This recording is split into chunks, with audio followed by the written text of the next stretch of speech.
Trabajo como guardia de seguridad en un edificio de oficinas antiguo en el centro de la ciudad. Es uno de esos lugares que tiene mucha historia, construido en los años 20, con techos altos, columnas de mármol y pasillos largos que parecen no tener fin. Durante el día, el lugar está lleno de vida, con empleados moviéndose de un lado a otro, pero en mi turno, el turno de noche, todo cambia. El edificio se convierte en un lugar silencioso y vacío. Siempre me ha gustado trabajar de noche, hay menos problemas y tengo tiempo para leer o ver alguna serie mientras hago mis rondas. Pero hubo una noche, hace unos meses, que cambió por completo mi forma de ver este trabajo.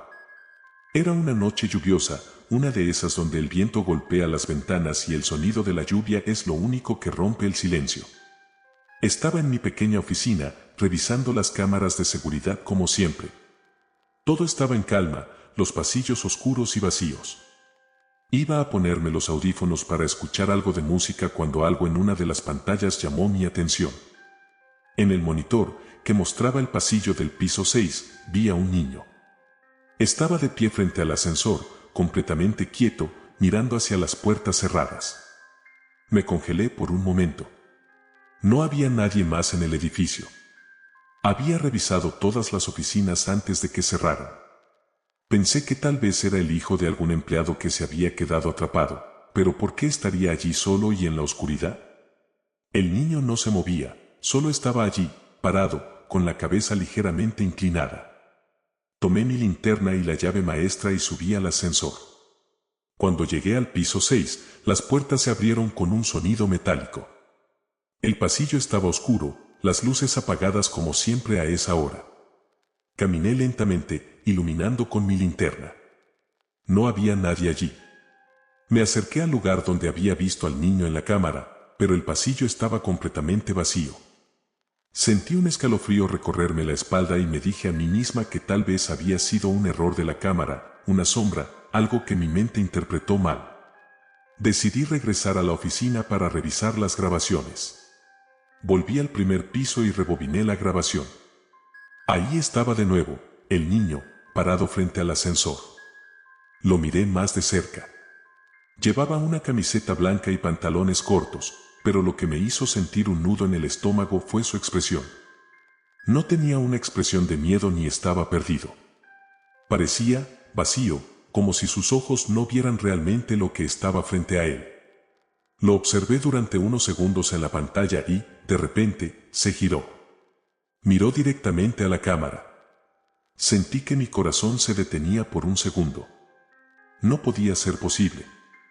Era como si supiera que lo estaba viendo. Respiré hondo y decidí hacer otra ronda, esta vez con más cuidado. Revisé cada piso, cada rincón, pero no encontré nada. Todo estaba en silencio, solo el eco de mis propios pasos resonando por los pasillos. Cuando regresé a la oficina, me sentí algo tonta por haberme asustado tanto. Pensé en apagar la pantalla de la cámara para no seguir obsesionándome, pero algo me hizo mirarla una vez más. En el monitor, el niño había regresado. Estaba en el mismo lugar, frente al ascensor del piso 6, pero esta vez había algo diferente. Tenía la cabeza inclinada hacia un lado, casi de forma antinatural, y una mano levantada, como si estuviera saludándome. No sé cuánto tiempo pasé mirándolo, paralizada, hasta que las luces del pasillo comenzaron a parpadear. Entonces, el niño simplemente desapareció. No se fue caminando, no se desvaneció lentamente. Parpadeé y ya no estaba allí. Esa noche, no volví a subir al 6º piso. Me quedé en mi oficina, con todas las luces encendidas, esperando que llegara el amanecer. No pude concentrarme en nada más, solo observaba las cámaras, esperando volver a ver al niño. Pero no apareció de nuevo. El resto de la noche fue tranquila, aunque el sonido de la lluvia golpeando las ventanas nunca me había parecido tan inquietante. Al día siguiente, decidí contarle a uno de mis compañeros lo que había visto. Pensé que se reiría de mí o me diría que estaba loca por trabajar tantas horas de noche. Pero en lugar de eso, su expresión cambió por completo. Me miró con una mezcla de preocupación y miedo y me dijo que no era la primera vez que alguien veía a ese niño. Según él, hace años, cuando el edificio aún era nuevo, un niño pequeño murió accidentalmente al quedar atrapado en el ascensor. Nadie sabe exactamente cómo ocurrió, solo que fue algo trágico y rápido. Desde entonces, varios guardias y empleados de limpieza han reportado haber visto a un niño en los pasillos, siempre en el sexto piso, siempre cerca del ascensor. La mayoría de las veces lo ven solo de reojo, una figura pequeña que desaparece cuando intentan acercarse. Después de escuchar esto, quise dejar el trabajo de inmediato, pero algo me hizo quedarme. Tal vez fue la curiosidad, tal vez fue el sentido del deber o simplemente el deseo de entender qué había visto.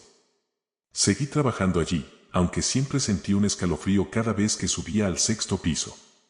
Nunca volví a ver al niño en persona, pero a veces, mientras reviso las cámaras, puedo ver algo extraño, una sombra pequeña moviéndose por el pasillo. Una figura que parece quedarse quieta frente al ascensor por un segundo antes de desaparecer. Ahora, cada vez que hago mi ronda, me aseguro de evitar el piso 6. No sé quién es ese niño o por qué sigue apareciendo, pero sé que no está perdido. No está buscando ayuda. Solo está allí, esperando, como si quisiera recordarnos algo que todos hemos olvidado, algo que nunca debió ocurrir en ese edificio. Y cada vez que pienso en la forma en que miró a la cámara aquella noche, no puedo evitar sentir que, de alguna manera, me estaba observando a mí, no al monitor, como si supiera exactamente quién estaba al otro lado. Como si supiera que yo sería la próxima en contar su historia. Después de esa noche, comencé a evitar conscientemente el piso 6. Durante semanas, me las arreglé para hacer mis rondas en los otros niveles, revisando solo de manera superficial el sexto, sin siquiera salir del ascensor. No dije nada a mis superiores, sabía que si contaba lo que vi, pensarían que estaba loca o que me estaba dejando llevar por el cansancio de los turnos nocturnos. Sin embargo, no pude quitarme de la cabeza la imagen de aquel niño, parado frente al ascensor, con esa expresión vacía y la manera en que había girado su rostro para mirar directamente a la cámara. Como si supiera que yo lo estaba observando. Intenté seguir mi rutina, distraerme con mi libro o escuchar música durante las horas más largas de la noche, pero la inquietud siempre estaba presente, como una sombra constante en mi mente. Las noches lluviosas eran las peores, la lluvia golpeando las ventanas me hacía recordar la primera vez que lo vi, y cada pequeño crujido o sonido en el edificio parecía amplificarse, poniéndome los nervios de punta. Fue entonces cuando las cosas empezaron a empeorar. Una noche especialmente fría, en la que la niebla cubría las calles y el viento aullaba entre los edificios, tuve que revisar una alarma que se activó en el piso 6. El monitor mostraba una luz roja parpadeando, indicando movimiento. Sentí que el corazón se me aceleraba, pero traté de convencerme de que solo era un error del sistema. Los sensores a veces se disparaban sin razón, o al menos eso me repetía a mí misma. Aún así, mi mano tembló cuando tomé la linterna y me dirigí al ascensor. El trayecto hacia el sexto piso pareció durar una eternidad. El ascensor crujía mientras subía lentamente, y el sonido de mis propios latidos era lo único que podía escuchar. Las puertas se abrieron con un ruido metálico y el pasillo estaba en penumbra. Las luces de emergencia proyectaban sombras largas y distorsionadas, haciéndome sentir como si algo se moviera al final del corredor. Caminé despacio, iluminando el suelo con la linterna. Había huellas pequeñas y húmedas, como si alguien hubiera estado caminando con los pies descalzos. Me agaché para tocarlas y estaban frías, como si el agua no hubiera tenido tiempo de evaporarse. Sentí un escalofrío recorrerme la espalda y entonces lo escuché, un susurro suave, como el murmullo de un niño. No entendí las palabras, pero reconocí el tono. Era una voz infantil, apagada, casi perdida en el eco del pasillo. Me giré bruscamente y allí estaba, a solo unos metros de mí. El niño, parado en medio del corredor, con la cabeza inclinada y el cabello oscuro cayéndole sobre el rostro. Su ropa estaba mojada, como si acabara de salir de la lluvia, aunque el edificio estaba completamente cerrado. El miedo me paralizó, pero no pude apartar la mirada. Algo en su presencia era imposible de ignorar. Levantó la vista lentamente, y esta vez pude ver claramente sus ojos. Eran dos pozos oscuros, sin reflejo, como si estuviera mirando directamente a través de mí. Quise preguntar quién era, qué hacía allí, pero las palabras no salieron de mi boca. El niño levantó una mano, señalando hacia el ascensor. En el monitor de mi oficina lo había visto hacer el mismo gesto y ahora entendí que estaba tratando de mostrarme algo. Giró sobre sus talones y comenzó a caminar por el pasillo, sus pies dejando esas mismas huellas húmedas detrás de él. No sé qué me impulsó a seguirlo, tal vez fue el impulso irracional de descubrir la verdad, de entender lo que estaba ocurriendo. Caminé tras él, tratando de no perderlo de vista, pero sus pasos eran rápidos y ligeros, como si flotara sobre el suelo. El niño se detuvo frente a una puerta al final del pasillo, la número 611. Era una oficina que siempre estaba cerrada. El arrendatario había dejado el espacio hacía meses y nadie más lo había ocupado desde entonces. Vi cómo el niño se desvanecía ante mis ojos, su figura se disipó como humo en el aire, pero la puerta se abrió lentamente, con un chirrido que rompió el silencio. Tragué saliva y levanté mi linterna, iluminando el interior. La oficina estaba vacía, o al menos eso pensé al principio. Había un escritorio cubierto de polvo y algunas sillas viejas apiladas en una esquina. Pero al iluminar el suelo, vi algo que me hizo retroceder. Era una muñeca, tirada boca abajo, con el cabello empapado, igual que el del niño. La recogí con cuidado y noté que estaba cubierta de lodo y que su vestido estaba rasgado. Al girarla, vi que tenía una sonrisa torcida, pintada a mano, y en su cuello había una cuerda vieja, como si hubiera sido atada y arrastrada. El sonido de un sollozo suave me sacó de mi trance. Era el mismo susurro que había escuchado antes. Levanté la vista y vi la figura del niño en la esquina de la habitación, con la cabeza gacha, temblando como si estuviera llorando. La luz de mi linterna parpadeó y la habitación se sumió en oscuridad por un segundo. Cuando la luz volvió, el niño ya no estaba, pero la muñeca que tenía en mis manos se sentía más pesada, como si estuviera llena de agua. Me di la vuelta para salir de allí, mi corazón latiendo a toda prisa. Corrí hacia el ascensor, escuchando pasos detrás de mí, ligeros, como los de un niño corriendo.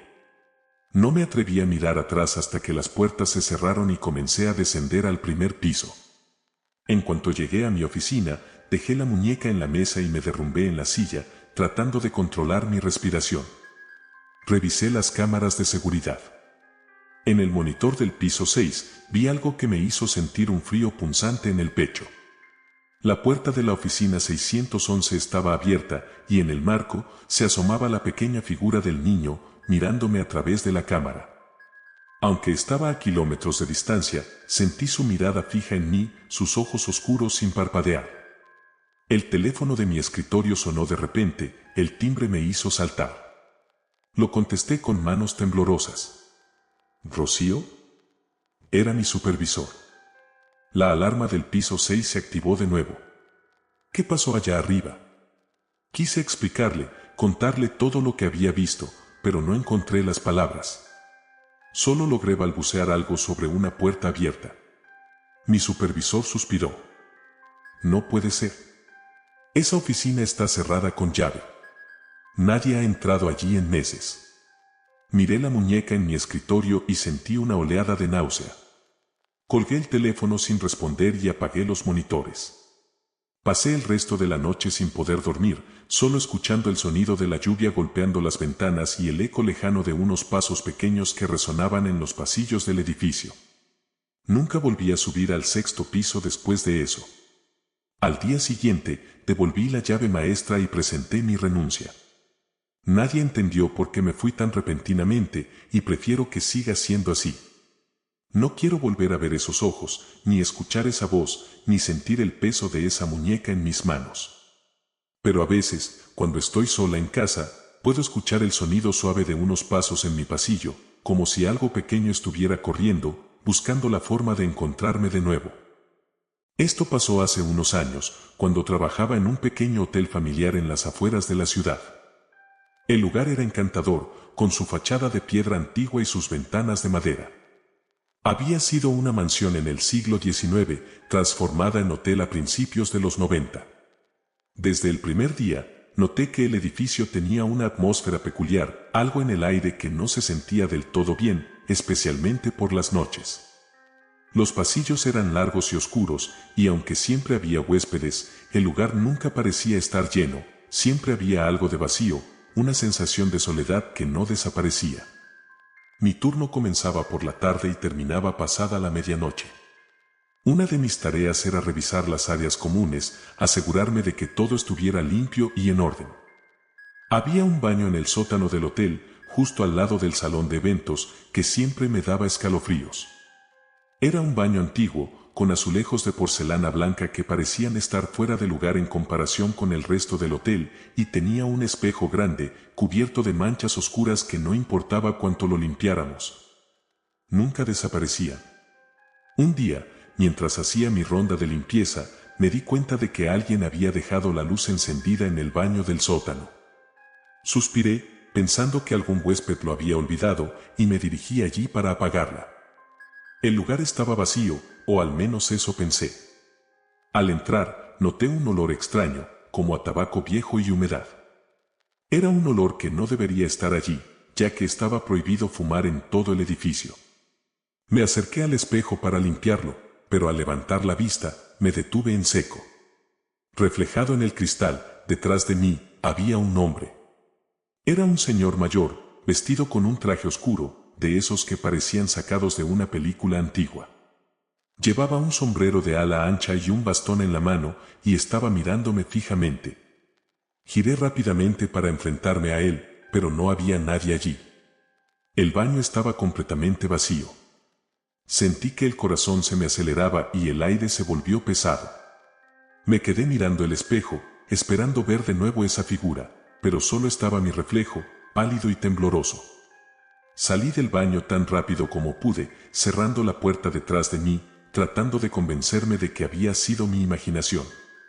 Sin embargo, el olor a tabaco seguía allí, como si el hombre hubiera estado de pie a mi lado. Esa noche, no pude sacarme la imagen de la cabeza. El hombre en el espejo no me había parecido aterrador al principio, de hecho, su mirada era calmada, casi nostálgica, pero había algo en sus ojos que no podía definir, algo que me hizo sentir profundamente incómoda. Durante las siguientes semanas, evité entrar al baño del sótano tanto como pude.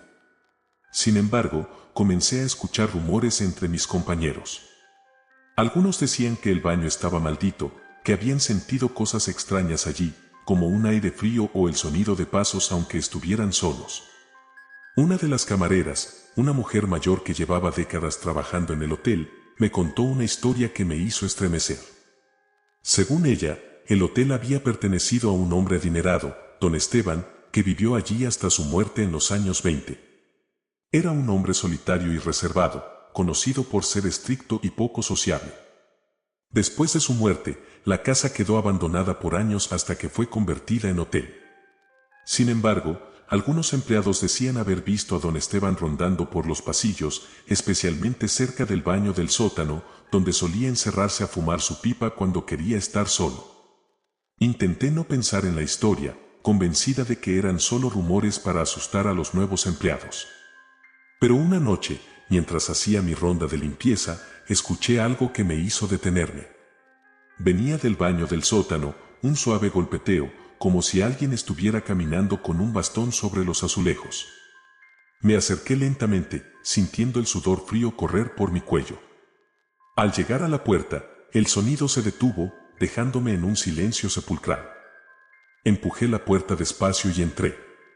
El baño estaba oscuro, solo iluminado por la luz tenue que se filtraba desde el pasillo. El olor a tabaco era fuerte, como si alguien hubiera fumado allí recientemente. Me acerqué al espejo, incapaz de evitarlo, y allí estaba él, reflejado una vez más detrás de mí, con su traje oscuro y su bastón, mirándome con una expresión neutral. Esta vez, no me giré. Me quedé mirando el espejo, mi respiración cada vez más rápida. El hombre levantó una mano lentamente, llevándose 2 dedos a los labios como si estuviera sosteniendo una pipa invisible. Me dio la impresión de que quería decirme algo, pero sus labios no se movieron. En cambio, el espejo comenzó a empañarse, como si una bocanada de humo invisible lo hubiera cubierto. Y entonces vi las palabras, no es tu lugar. Las letras se formaron en el vaho del espejo, escritas como por una mano invisible. Sentí que mis piernas cedían y retrocedí, tropezando con el lavabo. El hombre en el espejo sonrió levemente, pero no era una sonrisa amistosa. Había algo en ella que parecía advertirme, como si me estuviera diciendo que me fuera antes de que fuera demasiado tarde. Salí corriendo del baño, cerrando la puerta de golpe. Cuando regresé a la oficina, traté de contarle a mi jefe lo que había visto, pero él solo se rió, diciendo que probablemente me estaba dejando llevar por las historias de los demás. Esa fue la última noche que trabajé allí. Presenté mi renuncia al día siguiente, incapaz de volver a entrar al edificio. Algunas semanas después, me encontré con la camarera que me había contado la historia de don Esteban. Le conté lo que había visto, esperando que se riera de mí también, pero en lugar de eso, su rostro se oscureció. «Eres la tercera persona que lo ve en el espejo», dijo en voz baja. «Siempre pasa lo mismo. Te mira, te dice que no es tu lugar, y luego, bueno, nadie se queda mucho tiempo después de eso». No sé quién era realmente el hombre del espejo o por qué sigue apareciendo allí, pero cada vez que paso cerca del viejo hotel, siento un escalofrío. El lugar sigue funcionando y la mayoría de los empleados nunca han visto nada extraño. Pero yo sé la verdad. Sé que él sigue allí, esperando en el baño del sótano, con su traje oscuro y su bastón, como si la muerte no hubiera cambiado nada, como si siguiera siendo el dueño de ese lugar. Después de renunciar al hotel, pensé que la pesadilla había terminado, pero estaba equivocada. Durante semanas, no podía dejar de pensar en la figura del hombre en el espejo y las palabras escritas en el vaho: «No es tu lugar». Sentía que algo había cambiado en mí desde ese encuentro, como si una sombra persistente me siguiera a todas partes. Empecé a tener sueños con él, con don Esteban. En esos sueños, estaba siempre en el baño del sótano, fumando su pipa invisible, y cada vez que intentaba hablarme, no salía ningún sonido de su boca. Me despertaba con un nudo en el estómago, incapaz de recordar qué había intentado decirme. Intenté dejar todo atrás, conseguir un nuevo trabajo, seguir con mi vida, pero las cosas empezaron a ponerse más extrañas. Una noche, mientras caminaba por mi apartamento, escuché un golpe suave en la puerta del baño. Me detuve, paralizada. Sabía que estaba sola en casa. Me acerqué lentamente, sintiendo el sudor frío en la espalda. La puerta estaba entreabierta, y al empujarla, sentí una ráfaga de aire frío, como si alguien hubiera estado allí, fumando un cigarro o una pipa. El olor era inconfundible, tabaco viejo. Encendí la luz y miré el espejo, temblando. Al principio, solo vi mi reflejo pálido, pero poco a poco, el vaho comenzó a cubrir el cristal. No había estado usando agua caliente, no había razón para que se empañara así. Las letras aparecieron lentamente, trazadas como por una mano invisible: «No te fuiste». Sentí como si mi corazón se detuviera. Apagué la luz y salí corriendo del baño, cerrando la puerta de golpe. Esa noche dormí con todas las luces encendidas, pero no pude dejar de escuchar el suave golpeteo de lo que sonaba como un bastón arrastrándose por el pasillo. Al día siguiente, llamé a mi antigua compañera del hotel, la camarera que me había contado la historia de don Esteban. Le dije que necesitaba hablar con ella urgentemente, así que quedamos para tomar un café. Cuando nos vimos, ella me miró con preocupación. «¿Volviste a verlo?», me preguntó, sin rodeos. Asentí, tratando de controlar el temblor en mis manos. «No en el hotel. Lo vi en mi casa. Está siguiéndome». Su rostro se oscureció. Me dijo que esto ya le había pasado a otros empleados antes, aquellos que habían tenido encuentros directos con el fantasma de don Esteban. No muchos duraban lo suficiente para contarlo, y los que lo hacían solían marcharse sin dejar rastro. «Hay algo más que no te conté», dijo, bajando la voz. Don Esteban no era simplemente un hombre solitario. Se decía que practicaba rituales oscuros, que hacía cosas en ese baño. Lo usaba como una especie de santuario. Nadie sabe exactamente qué hizo, pero aquellos que lo han visto dicen que su alma quedó atrapada allí, que él mismo se condenó a ese lugar. Y cuando alguien lo ve, bueno, es como si estuviera invitándote a su mundo. No pude creer lo que estaba escuchando. Intenté racionalizarlo, pero la sensación de opresión en mi pecho me decía que todo esto era verdad. Antes de despedirnos, mi compañera me dio un consejo que sonó más a una advertencia. No vuelvas al hotel, pase lo que pase. Si lo haces, será demasiado tarde. Intenté seguir su consejo, pero los días que siguieron fueron insoportables. El olor a tabaco aparecía en mi apartamento cada noche. Escuchaba el golpeteo del bastón detrás de mi puerta y el murmullo de una voz masculina que no lograba entender. Una madrugada, me desperté con el sonido de risas, suaves y burlonas, provenientes del baño. Me levanté, sintiendo que no podía respirar, y me acerqué a la puerta con las piernas temblando. La abrí lentamente y vi algo que me dejó sin aliento. El espejo estaba completamente cubierto de vaho, y en él había palabras escritas, pero esta vez eran diferentes: vuelve al hotel. Era una orden, clara y directa. No sé qué me impulsó a hacerlo, tal vez la desesperación de poner fin a todo. Me vestí rápidamente y salí a la calle. Eran las 3 de la mañana y la ciudad estaba desierta.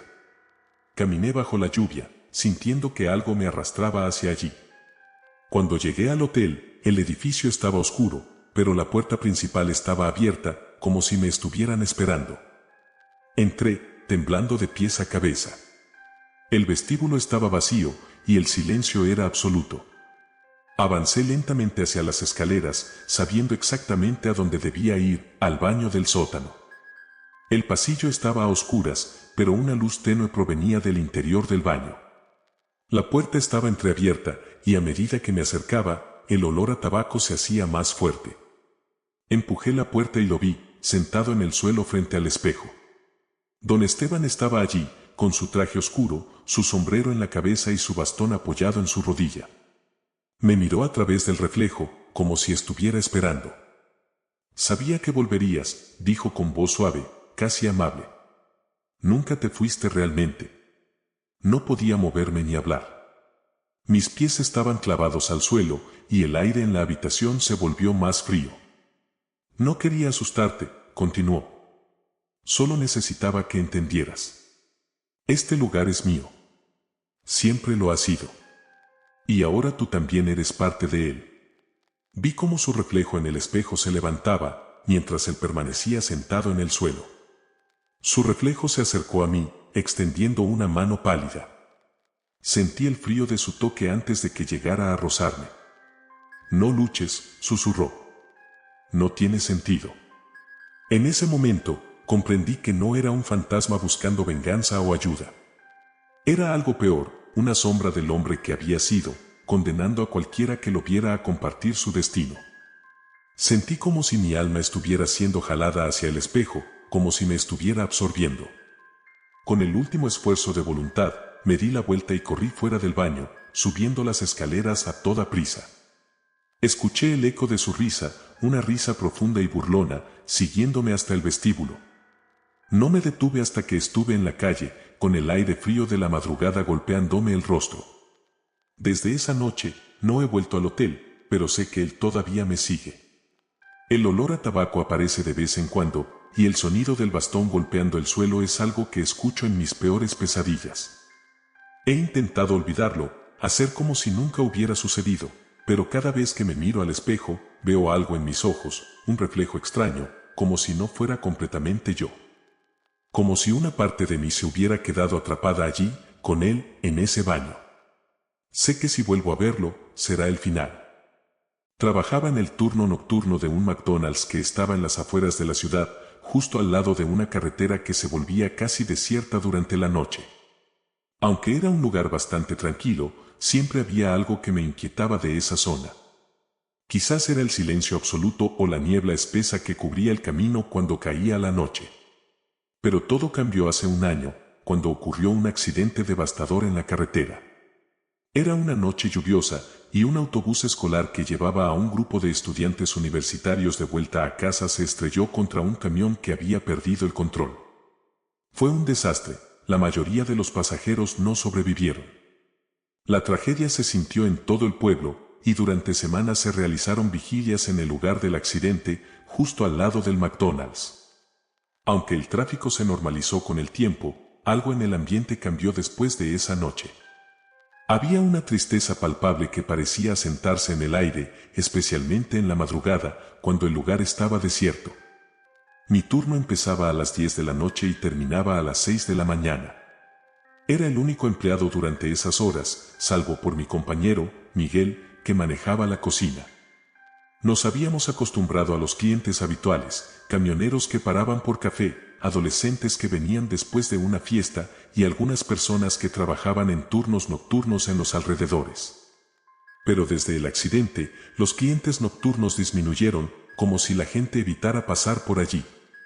Una noche, cerca de las 3 de la mañana, estaba en la caja, mirando el reloj, esperando que pasaran las horas.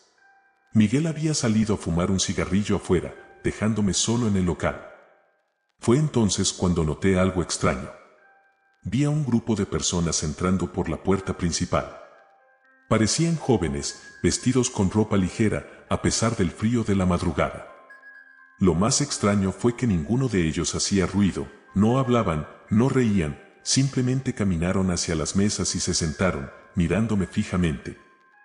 «Buenas noches, ¿puedo ayudarles?», les pregunté, tratando de ocultar mi nerviosismo. No respondieron. Solo me miraban, con expresiones vacías en sus rostros. Había algo en sus ojos que no pude definir, algo oscuro, casi vacío. Antes de que pudiera decir algo más, Miguel entró de nuevo y, al verme quieto, me preguntó qué pasaba. Me giré para explicarle, pero cuando volví a mirar hacia las mesas, estaban vacías. Los jóvenes se habían ido, sin hacer ruido, sin dejar rastro. Miguel notó mi expresión de pánico y se acercó. «¿Qué pasó?», preguntó, con una risa nerviosa. «Pareces haber visto un fantasma». Le conté lo que acababa de ver, y su sonrisa se desvaneció. «No eres el primero en decir eso», dijo en voz baja, mirando hacia la puerta. «Los chicos que trabajaban aquí antes de nosotros también mencionaron cosas raras después del accidente. No me gusta hablar de esto, pero hay quienes creen que algunas de las víctimas no se fueron del todo.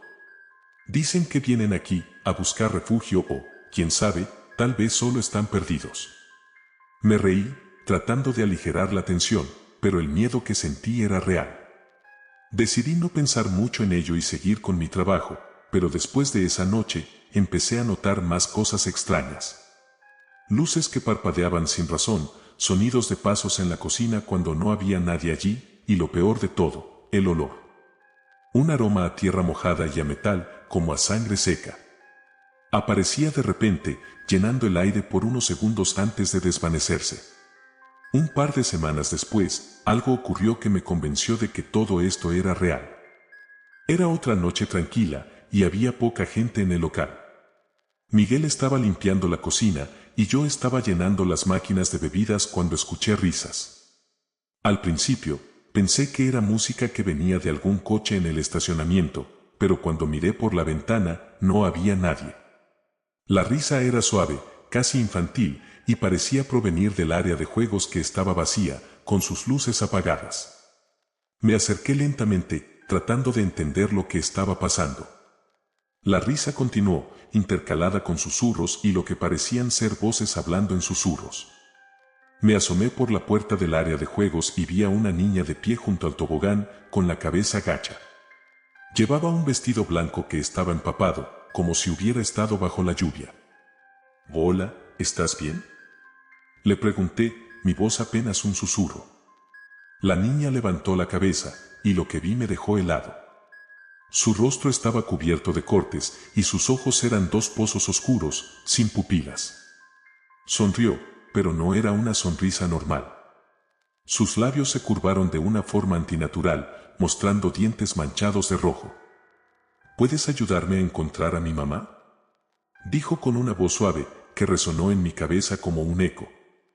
Antes de que pudiera responder, se dio la vuelta y corrió hacia el área de juegos. La seguí, pero cuando giré la esquina, ya no estaba. La estructura estaba vacía y las luces comenzaron a parpadear de nuevo. El olor a tierra mojada llenó el aire, tan fuerte que sentí náuseas. Volví corriendo a la cocina, donde encontré a Miguel pálido, mirando la puerta del refrigerador. Me di cuenta de que algo estaba mal cuando vi el vaho en el cristal, cubriendo la superficie fría. Y allí, escritas con dedos invisibles, estaban las palabras: no los dejes ir. Miguel y yo salimos del McDonald's esa noche sin mirar atrás. Nos sentamos en el estacionamiento, con las manos temblando, tratando de encontrar una explicación. Nunca hablamos de lo que vimos, pero ambos sabíamos que no era nuestra imaginación. Después de esa noche, más empleados comenzaron a renunciar. El gerente intentó cubrir los turnos nocturnos, pero cada nuevo empleado duraba menos tiempo. Las historias comenzaron a circular, gente viendo sombras en el área de juegos, escuchando risas infantiles y voces pidiendo ayuda. El McDonald's se ganó una reputación oscura y los clientes nocturnos dejaron de venir. Eventualmente, el local cerró después de la medianoche y se convirtió en un lugar solo para desayunos y almuerzos. La gente del pueblo todavía evita pasar por allí después del anochecer, especialmente cuando la niebla se asienta sobre la carretera y el sonido de los coches desaparece en la distancia. Pero a veces, cuando paso por allí en la noche, veo algo en el reflejo de las ventanas oscuras. Una figura pequeña, con un vestido blanco empapado, mirando hacia afuera, como si estuviera esperando a alguien que nunca llegará. Entiendo lo que estás buscando. Aquí tienes una continuación mucho más extensa, con detalles escalofriantes, giros inesperados y un desenlace que te dejará con la piel de gallina. Asterisco, asterisco, asterisco. Desde aquella noche en que Miguel y yo dejamos el McDonald's corriendo, juré no volver a ese lugar durante un turno nocturno. Sin embargo, la necesidad económica me obligó a regresar. A pesar de lo que había visto, traté de convencerme de que todo había sido producto de mi imaginación, que el cansancio y las historias contadas por otros empleados me habían sugestionado. Pero en el fondo sabía que estaba mintiéndome a mí mismo. El gerente, un hombre llamado Carlos, notó mi cambio de actitud y me preguntó qué había pasado esa noche. Le conté una versión editada de la historia, le dije que había escuchado ruidos extraños y que el lugar me daba mala espina. Carlos soltó una risa amarga. No eres el primero en decirlo, dijo, mirando hacia la ventana que daba al área de juegos. Este lugar ha estado raro desde el accidente en la carretera. Algunos dicen que los espíritus de los chicos todavía rondan por aquí. Me reí nerviosamente, pero su expresión no cambió. Ten cuidado en el turno nocturno, añadió. He perdido a más empleados de los que puedo contar por cosas como esta. Decidí que, pase lo que pase, no dejaría que el miedo me echara de allí. Regresé al turno nocturno, tratando de mantenerme ocupado y no pensar en lo que había visto. Pero las cosas solo empeoraron. Una noche, mientras limpiaba las mesas cerca de las 3 de la mañana, sentí una ráfaga de aire frío que hizo que todos los pelos de mi cuerpo se erizaran. Me giré hacia la ventana y vi una figura afuera, apenas visible bajo la tenue luz del estacionamiento. Era un niño pequeño, parado junto a uno de los coches. Llevaba una camiseta empapada y pantalones cortos, y me miraba fijamente. El agua goteaba de su cabello, formando pequeños charcos en el asfalto. El problema es que no había llovido esa noche. Di un paso hacia la puerta, dispuesto a preguntarle si necesitaba ayuda, pero cuando parpadeé, el niño ya no estaba allí. La niebla comenzó a cubrir el estacionamiento, y el aire se volvió denso, dificultándome respirar. Miguel entró corriendo desde la cocina, con el rostro pálido. ¿Viste eso?, me preguntó, jadeando. Asentí, sin poder decir nada. Ambos sabíamos que algo estaba muy mal, pero ninguno se atrevió a ponerlo en palabras.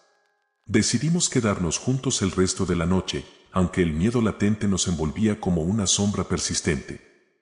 En los días que siguieron, los fenómenos extraños se intensificaron.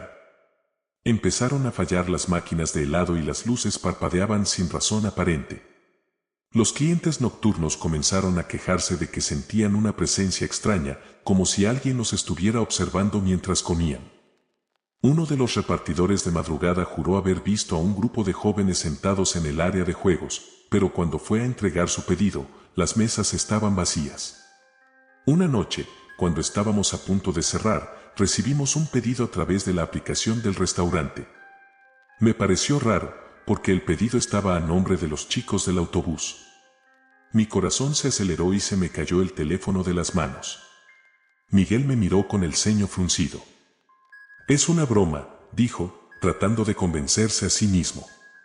Pero algo en mi interior me decía que no era una broma. De todas formas, preparamos la orden. Hamburguesas y batidos, lo típico. Dejamos la bolsa en el mostrador, esperando a que alguien viniera a recogerla. El reloj marcó las 3 de la mañana cuando las puertas se abrieron solas y una ráfaga de aire frío llenó el local. No había nadie allí, pero el sonido de risas y susurros llenó el espacio. Miguel retrocedió, murmurando una oración en voz baja. De repente, las luces parpadearon y, por un segundo, vi sus sombras reflejadas en el suelo, un grupo de jóvenes, de pie en la entrada, con la ropa empapada y la piel pálida, como si hubieran salido directamente del accidente en la carretera. Cerré los ojos con fuerza, sintiendo lágrimas de puro terror correr por mi cara. Cuando los abrí, ya no había nadie. El local estaba vacío, pero el olor a tierra mojada y a metal, a sangre seca, se hizo más fuerte. La bolsa del pedido desapareció del mostrador, como si alguien la hubiera tomado sin que lo viéramos. Esa noche, Miguel y yo no hablamos. Terminamos nuestro turno en completo silencio, limpiando el local lo más rápido posible y sin mirar al área de juegos. Cuando finalmente salimos, me despedí de él con un abrazo, ambos temblando como hojas. Sabíamos que algo estaba mal y que ya no podíamos ignorarlo. Unos días después, Miguel no se presentó al trabajo. No contestó llamadas ni mensajes. Supe que algo le había pasado, pero no tuve el valor de ir a buscarlo. El gerente, Carlos, me preguntó si sabía algo, pero le dije que no. A la semana siguiente, Miguel fue encontrado muerto en su apartamento. El informe policial decía que había sido un ataque al corazón, pero sus vecinos contaron otra cosa. Dijeron que, la noche anterior a su muerte, lo escucharon gritar pidiendo ayuda, como si algo lo estuviera atacando. Cuando la policía lo encontró, tenía los ojos abiertos, fijos en el espejo del baño, como si hubiera visto algo que no podía explicar. El miedo me invadió completamente. Sabía que mi tiempo también se estaba acabando. Esa misma noche, fui al McDonald's para mi último turno. Estaba decidido a enfrentarlo, a entender qué estaba ocurriendo. Entré al local, y el ambiente era más frío de lo normal, como si alguien hubiera dejado una ventana abierta. Las luces parpadearon, y escuché el sonido de un motor, el ruido distante de un autobús, como el que se había estrellado hace un año. Caminé lentamente hacia el área de juegos, mi linterna temblando en mi mano. El sonido de risas y susurros se hizo más fuerte, y al entrar, los vi, un grupo de jóvenes, sentados alrededor de una mesa. Sus rostros eran pálidos, sus ojos vacíos, y sus cuerpos estaban cubiertos de barro y sangre seca. Me miraron con expresiones vacías, como si no entendieran por qué estaban allí. Uno de los chicos, con una camiseta blanca empapada, se levantó y se acercó a mí. Extendió una mano, como pidiendo algo. No sabemos dónde estamos, dijo, con una voz suave que resonó en mi cabeza. No podemos irnos. Estamos atrapados. Sentí un nudo en la garganta y lágrimas llenaron mis ojos. Levanté mi mano, temblando, y la tomé. Su piel estaba fría, como hielo. Cerré los ojos y, por un segundo, sentí que todo se oscurecía a mi alrededor. El sonido de un frenazo, el crujido de metal, los gritos de los jóvenes resonaron en mis oídos, como si estuviera reviviendo el accidente. Cuando abrí los ojos de nuevo, estaba solo. El área de juegos estaba vacía, y el local estaba en completo silencio. Me desplomé en el suelo, incapaz de moverme, con el corazón latiéndome en los oídos. Desde esa noche, el McDonald's cambió sus horarios y ya no abre durante la madrugada. Yo renuncié al día siguiente. Nadie me creyó cuando conté lo que vi, y la mayoría de la gente se burló, diciendo que solo estaba sugestionado por el accidente. Pero yo sé la verdad. Ellos siguen allí, atrapados, esperando algo o a alguien. Y cada vez que paso por esa carretera, justo al lado del McDonald's, siento una ráfaga de aire frío y escucho risas apagadas, como si los jóvenes todavía estuvieran buscando el camino de regreso a casa.